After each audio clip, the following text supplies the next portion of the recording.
Hello दोस्तों, आप सभी का एक बार फिर से स्वागत है हमारे इस चैनल पे जहां हम स्टॉक मार्केट में प्रॉफिटेबल ट्रेडर बनना सीखते हैं। तो सबसे पहली बात कि अगर आपको एक प्रॉफिटेबल ट्रेडर बनना है जहां आप कंसिस्टेंट प्रॉफिट कमाना चाहते हैं तो आपके पास तीन चीज़ें बहुत ज़रूरी है। पहला चीज़ क्या होता है? ट्रेडिंग सिस्टम, जहाँ जो आपको एंट्री सिग्नल देता है, एग्जिट सिग्नल देता है। ये आपका ट्रेडिंग सिस्टम का काम होता है। दूसरा होता है रिस्क मैनेजमेंट, जहाँ पे आप अपने रिस्क को मैक्सिमम मिनिमाइज करते हैं, जहाँ आप देखते हैं कि मुझे कितना रिस्क लेना है और कितना रिवॉर्ड चाहिए, यानी कि मैं कितना 5 रुपया अगर लगा रहा हूँ तो मेरे को कितना रुपया मिलना चाहिए और उस 5 रुपये में मैं कितने का लॉस उठाने के लिए तैयार हूँ। और तीसरा होता है कि ट्रेडिंग साइकोलॉजी, जहाँ पे आप बात करते हैं कि आप किस टाइम में जो है किस इमोशंस के साथ आप ट्रेड में इंटर कर रहे हैं। क्या वो दिन आप जो है सच में परेशान तो नहीं चल रहे हैं, या आप किसी प्रेशर में आके तो ट्रेड नहीं ले रहे हैं। ये सारी चीज़ें ट्रेडिंग साइकोलॉजी में डिस्कस होती हैं। तो हमारा मेन फोकस रहेगा ट्रेडिंग सिस्टम। मेरे तरफ से एक गलती हुई कि मैं आप लोगों को पहले चार्ट पैटर्न्स और डाउ थ्योरीज या और बाकी जो बेसिक्स चीज़ें होती हैं वो बताने की कोशिश कर रहा था, जबकि मुझे ध्यान देना चाहिए था कि काफ़ी सारे लोग जब ट्रेडिंग में आते हैं तो वो इतने बेसिक्स पे पहले नहीं जाते हैं। वो बेसिकली पहले ट्रेड करना चाहते हैं, जिसके लिए वो इंडिकेटर्स पे हैवली रिलाई करते हैं। और मुझे आपको एटलीस्ट थोड़े बहुत तो इंडिकेटर्स बता देना चाहिए था, प्लस उनकी जो भी स्ट्रेटजीज होती हैं, ताकि आप थोड़ा सा ट्रेड कर सकें। और मीन वाइल में ट्रेडिंग करते हुए जब आप थोड़ा बहुत प्रॉफिट आ रहा हो या इन केस थोड़ा सा लॉस भी आ रहा है तो आप नई चीज़ों को सीखने की कोशिश करें। तो मैं इसी चीज़ को, अपनी इसी गलती को रेक्टिफाई कर रहा हूँ। और ये वीडियो अभी पहले कुछ वीडियोस अब आएंगे वो इंडिकेटर बेस्ड आएंगे। उसके बाद साथ ही साथ पैरेलली मैं बाकी सबको कंटिन्यू करता चलूँगा। लेकिन आप लोगों के लिए एक खुशखबरी है कि अब तो लॉकडाउन चूँकि खुल चुका है, तो इसके साथ बात ये है कि अब काफ़ी जगह पे, मतलब कि अब जब काम सब शुरू हो चुके हैं तो हमारे भी अपने कुछ काम होंगे। तो हम लोग इतने कंसिस्टेंट तरीके से ये ट्रेडिंग सेटअप्स नहीं डिस्कस कर पाएंगे। तो मैं देख रहा हूँ, मैं कोशिश करूँगा कि मैं क्या करूँ और आपको एक कंसिस्टेंट वीडियोस डालने की भी मैं कोशिश करूँगा। तो विदाउट फर्दर अडू हम लोग शुरू करते हैं आज का टॉपिक, जो कि ट्रेडिंग इंडिकेटर से रिलेटेड होगा। और ये पूरा का पूरा सीरीज रहेगा जहाँ पे हम सिर्फ ट्रेडिंग इंडिकेटर्स की बात करेंगे, उनको कैसे ट्रेड करना है।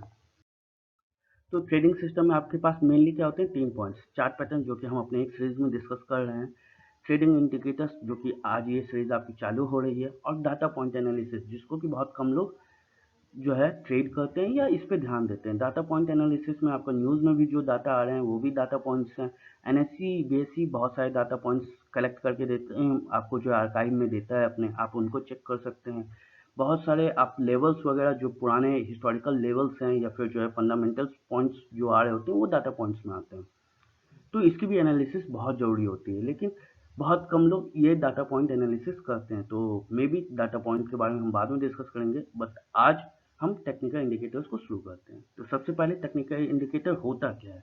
टेक्निकल इंडिकेटर्स आप ऐसे समझ सकते हैं कि हम historical price patterns, price data को जो है यूज़ करते हैं टेक्निकल एनालिस्ट, ये प्रेडिक्ट करने के लिए कि फ्यूचर में कैसा मूवमेंट हो सकता है। आप यहाँ देख सकते हैं कि वो प्रेडिक्ट करना चाह रहे हैं फ्यूचर मूवमेंट बाय एनालाइजिंग हिस्टोरिकल्स या पास्ट डाटा। ठीक, तो और वो जिन बेसिस पे ये काम कर पाते हैं उन्हें हम इंडिकेटर्स बोलते हैं।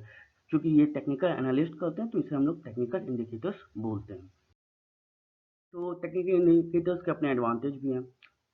यूँ तो मैंने आपको पहले ही बहुत सारे डिसएडवांटेज गिना रखे हैं, बट इसके अपने एडवांटेज भी है। अगर इसके कोई एडवांटेज नहीं होता तो लोग इंडिकेटर्स बनाते ही क्यों? इसका इंडिकेटर का सबसे बड़ा एडवांटेज क्या है? It can be even use by beginners, यानी कि इसे एक नए से नए बंदा जो कि आज के दिन स्टॉक मार्केट में आया है वो भी यूज करके प्रॉफिट कमा सकता है। नो डाउट कंसिस्टेंट प्रॉफिट कमाएगा या नहीं ये कहना मुश्किल है, बट हाँ, वो बिगनर है तो भी वो प्रॉफिट इससे निकाल के ले जा सकता है। दूसरी बात क्या है टेक्निकल इंडिकेटर्स की, कि ये इजीली प्रोग्रामेबल है। कहने का मतलब कि आप इसका कोड बना सकते हैं, इसकी कोडिंग कर दीजिए आप, उसके बाद फिर वो कोड आप रन करवा सकते हैं। आप चाहें तो सामने में बैठ के चेक कर सकते हैं या फिर एल्गोज में भी काम किया जा सकता है।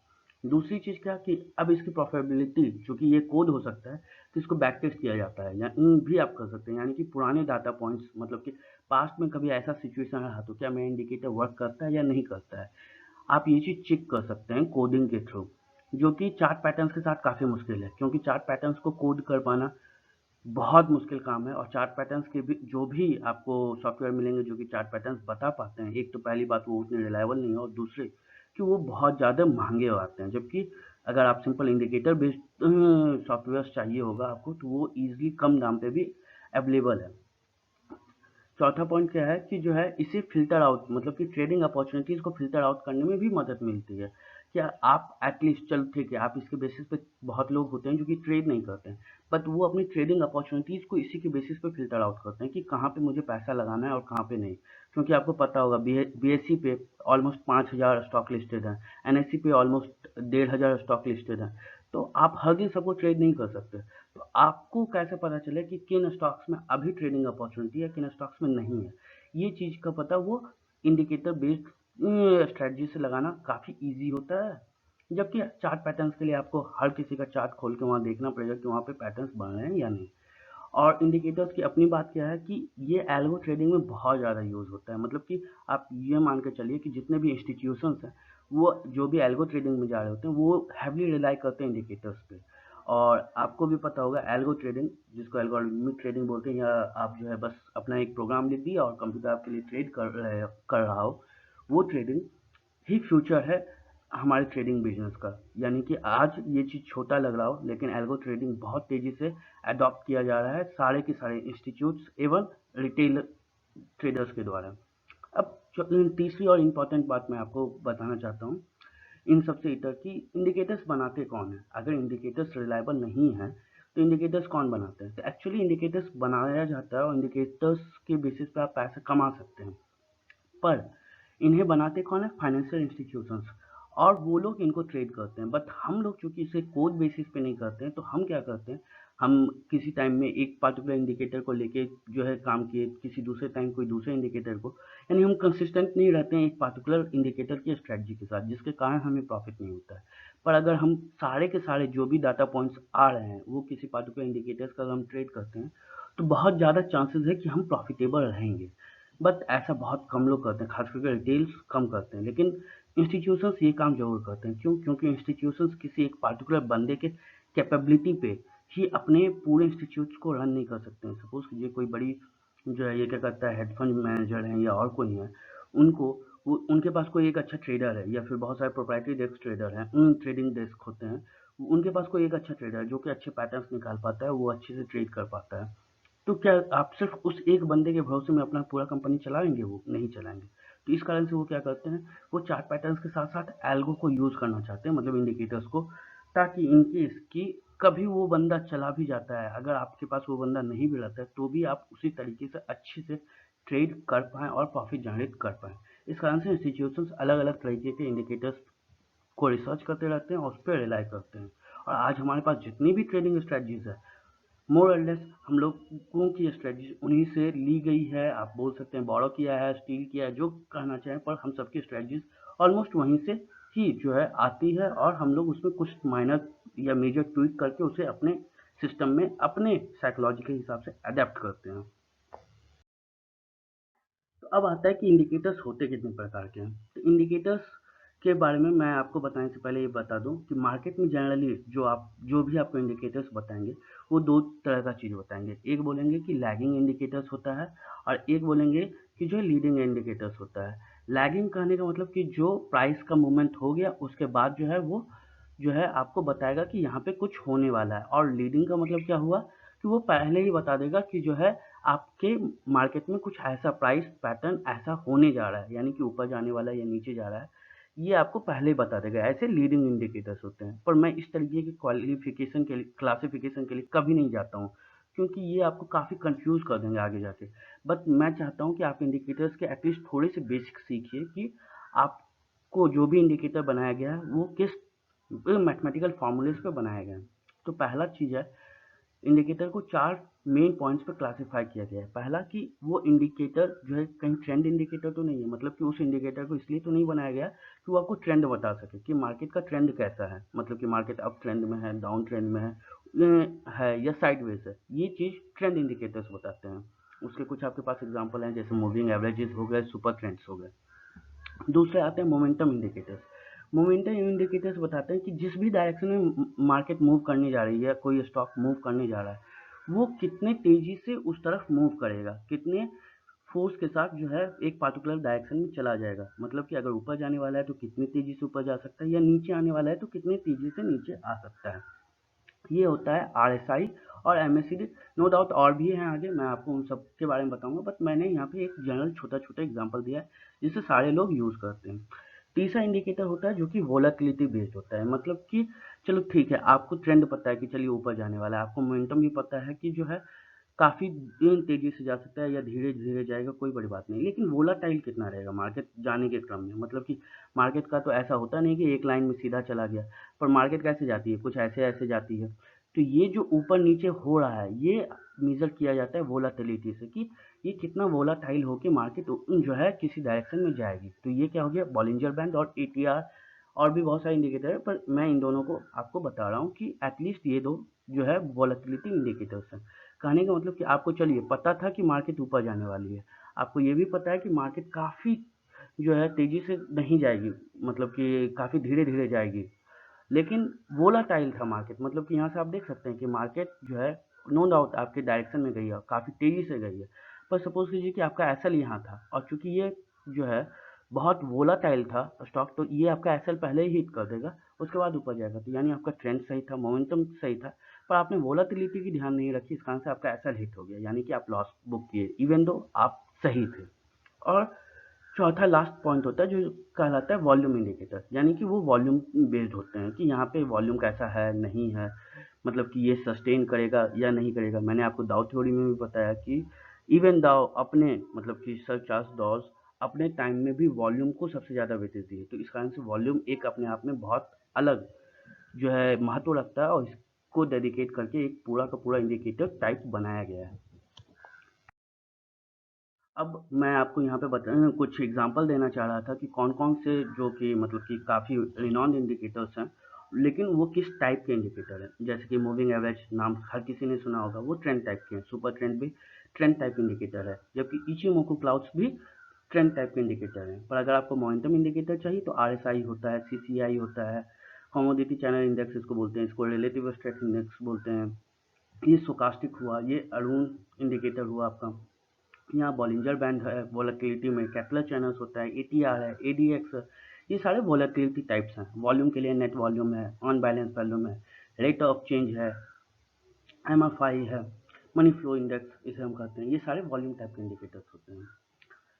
तो आप कह रहे होंगे कि हमें इस तरीके से चारों तरह से जो है चारों इंडिकेटर्स को अलग अलग तरीके से क्यों बताया जा रहा है। तो इसका कारण ये है कि मैंने देखा है बहुत लोग क्या करते हैं, या इवन बिगनर्स के साथ ये सबसे बड़ा दिक्कत होता है। वो क्या करते हैं, वो एक साथ 4-5 इंडिकेटर अपने ट्रेडिंग सेटअप पे मतलब कि जो है टर्मिनल पे लगा लेते हैं और उनको खुद नहीं पता होता कि किस इंडिकेटर पे उनको ट्रेड करना है। वो एक ही टाइम में मूविंग एवरेज भी लगा रहे हैं, इचिमोको भी लगा रहे हैं, बॉलिंजर बैंड भी लगा रहे हैं। मतलब कि उनको कोई आइडिया नहीं होता है कि कब कौन सा इंडिकेटर आपको ज़रूरत पड़ेगा। पर यहाँ अगर आपको इंडिकेटर का पता है बेसिक, तो आपको पता है कि किसी भी टाइम में मैक्सिमम आपको 4 इंडिकेटर काफ़ी हैं आपके लिए। एक ट्रेंड इंडिकेटर, एक मोमेंटम, एक वोलेटिलिटी और एक वॉल्यूम का। आप जिसको रिलाय करना चाहें, मैं ये नहीं बोल रहा हूँ कि कौन सा अच्छा होगा, कौन सा खराब, ये हम लोग बाद में डिस्कस करेंगे। पर आपको मैक्सिमम 4 ही इंडिकेटर्स ज़रूरत पड़ सकते हैं किसी एक टाइम में, या हमेशा उससे कम पड़ेंगे।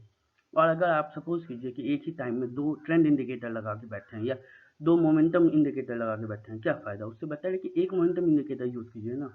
यही चीज़ें लोगों को नहीं पता होती है। तो अगर आपको इसके अलावा भी आप कोई इंडिकेटर यूज़ करते हैं, तो आप उसके बारे में मुझे कमेंट बॉक्स में बता सकते हैं। मैं आपको बता दूँगा कि वो किस टाइप का इंडिकेटर है और उसके साथ जनरली कौन-सा कॉम्बिनेशन यूज़ किया जाता है। तो चलिए अब हम इसके आगे बढ़ते हैं। इसके आगे क्या होता है, इसके आगे आते हैं हाइब्रिड इंडिकेटर्स। मतलब कि पहले तो बनाए गए कि ये 4 जो है बेसिक मतलब कि एट्रीब्यूट्स होते हैं कि 4 अलग-अलग क्लासिफिकेशन कर दिया कि ये इंडिकेटर ट्रेंड का होगा, ये इंडिकेटर वोलेटिलिटी का होगा, ये वॉल्यूम का होगा, ये मोमेंटम का होगा। बट बाद में लोगों ने क्या किया कि हम सबको अलग-अलग जो बनाए, कोई ऐसा इंडिकेटर बना सकते हैं जिसमें कि 2 या उससे ज़्यादा टाइप के जो है एट्रीब्यूट्स पहले से ही मौजूद हो। मतलब कि हमने एक लगाया, हमारा 2 का काम हो गया, कुछ ऐसा। इसे क्या बोले, ये हाइब्रिड इंडिकेटर बोला गया।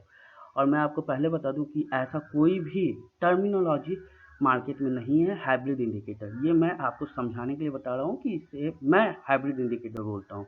आप इसे जो बोलना चाहें वो बोल सकते हैं। तो आपने बहुत लोगों ने नाम सुना होगा वीवैप का, जिसका फुल फॉर्म होता है वॉल्यूम वेटेड एवरेज प्राइस। मतलब कि वहाँ पे प्राइस का जो एवरेज प्राइस लिया जाता है उस पे वॉल्यूम को वेट किया जाता है, मतलब कि वॉल्यूम को भी साथ में कंसिडर किया जाता है। और ये क्या बताता है, ट्रेंड बताता है। बहुत लोगों से आपने सुना होगा वीवैप को कैसे यूज़ करते हैं, मैं आपको आगे बताऊंगा कि वीवैप कैसे यूज़ होता है। पर आप देख सकते हैं यहाँ पे वॉल्यूम भी ये बता रहा होता है, ट्रेंड भी बता रहा है। यानी कि अगर आपने सिर्फ वीवैप लगा रखा है तो आपको ना कोई ट्रेंड इंडिकेटर की ज़रूरत है, ना फिर वॉल्यूम इंडिकेटर की ज़रूरत है। आप एक इंडिकेटर लगाइए, आपका दोनों काम हो जाता है। बॉलिंजर बैंड अपने आप में क्या है, ट्रेंड इंडिकेटर भी और वॉलेटिलिटी इंडिकेटर भी है।